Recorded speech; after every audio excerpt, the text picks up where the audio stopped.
There were a lot of tough decisions to make. Who's in, who's out. We have to make sense of the fate of each team. Peter, you must have been torn about somebody in particular. Yeah, there's one team in the NFC that I have no idea how this is going to go. And I put them in the playoffs. I did. I had them as one of my wild cards, but I could be very wrong. I am so fascinated by this team here. And I'm telling you, I lost sleep last night because I had them out of the playoffs at first. And I was like, I trust too many of those players. I trust Kyle Shanahan. You go down that lineup, and it's like Trent Williams is the best tackle in the sport. George Kittle's top tight end.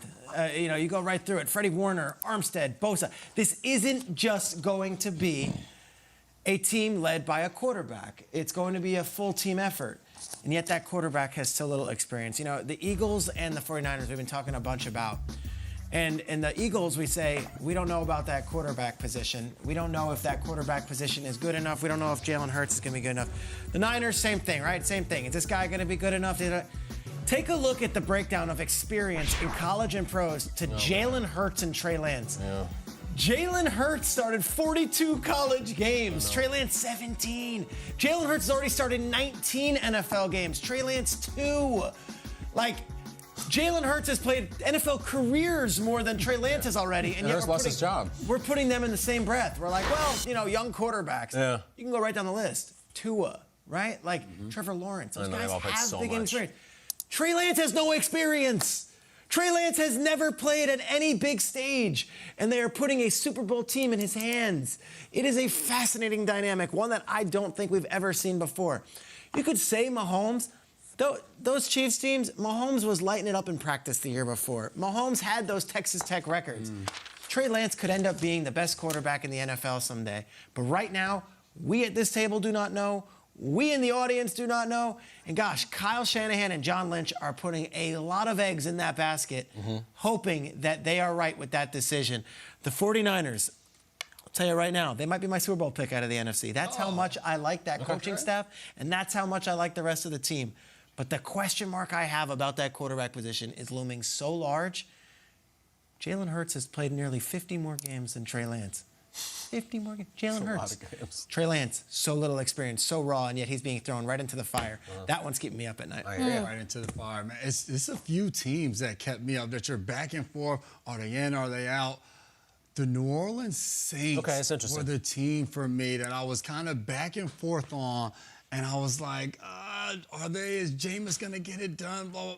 And I think what put it over the top for me, when you look at the additions they made this offseason, the guys that they brought in, some of the guys, you see, the asterisk on the bottom was a big one for me. Michael Thomas. Yes, he's on there as an addition because Jameis Winston didn't throw a pass to him last year. Matter of fact, the 3 main receivers that he'll be throwing the ball to this season were not on the roster last year. Chris Olave, Jarvis Landry, and Michael Thomas. Those will be his 3 guys. So for me, it's the additions they made. You talk about the Honey Badger on defense, Marcus May on defense, to a squad there that was already really good with DeMario Davis anchoring them in the middle of that defense. So for me, the Saints, it was back and forth, but I do believe Jameis will be equipped with the tools on the outside. Pete Carmichael is still their offensive coordinator who's been there for a long time. Forever. Was with him last year, a guy that understands the offense. Dennis Allen now is taking over. They kept the coaching staff totally intact.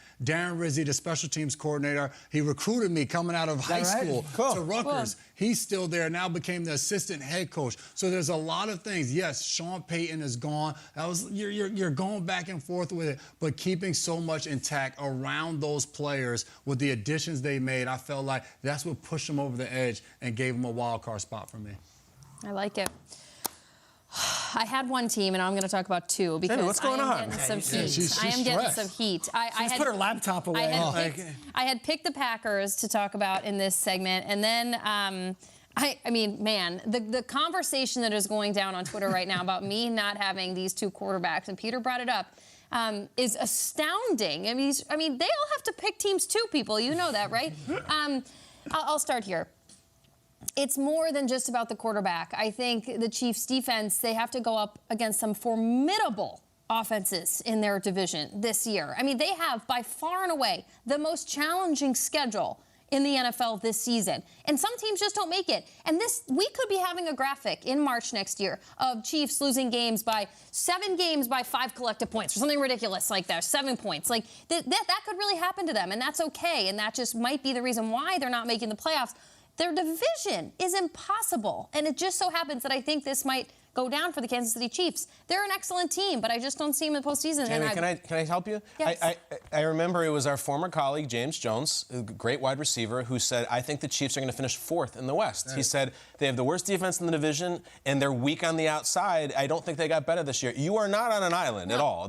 James Jones knows football inside out. 4th place is prediction. And actually, I had to, when I was doing this, we all went about this a different way, this methodology, and I did the seedings out of each division, and I did have them 4th, and that's an admission. Fine. I wasn't planning on saying on whatever television. He wants. Your picks. And frankly, I'm sad for the Green Bay Packers that their recent playoff situations that they've been put in have been challenging and frustrating and all of the above. And so, frankly, I just didn't want to see them go through it again.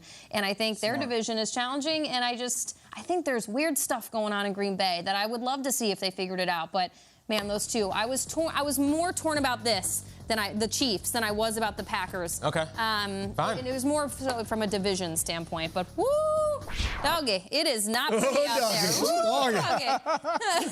Imagine if you had sat here and said last year, I think the Bengals are going to the Super Bowl. Yeah, I mean, honestly. Okay, they went to the Super Bowl. Do what you do. The booger eaters online can say what they want, all right? You're in that chair. You know what this reminded me of? It's when you're going to have your wedding and you got to do that bleeping seating chart, all right? And it's like you can figure out this table and these people go together in this table, and then you get to that one table and you're like, no, those two can't sit together, but you can't sit them. That was for me, Peter. I'm going to bring it full circle. I had a real hard time with the NFC West. Yeah. Really, really hard time. And I include all 4 teams in the West. I do not think you take Pete Carroll and just throw him out. I think there is a handful of coaches who get the respect of, like, don't ever count them out. I think Pete is one. But every team, the other 3 teams, they've got this big, big enigma factor to them where, like, the Cardinals thing, like, I think their best player is DeAndre Hopkins. He's out for weeks. I think that matters. I really do. The Niners thing is obvious with Lance. And then the Rams thing, why aren't I singing about the Rams? All the guys are there. They lost Von Miller. I don't terribly care. And yet, I know how hard it is to get back. I know who their opening game is against. And I don't just pencil them in like, oh, they'll be fine. Yeah. You know, there's a lot of murky stuff about Stafford and his health. So it's a funny thing. Like in the AFC, there weren't enough spots for the teams. I couldn't. In the NFC, there weren't enough teams for the spots. Like, I had, like, all right, the division winners, and then I like one wild card.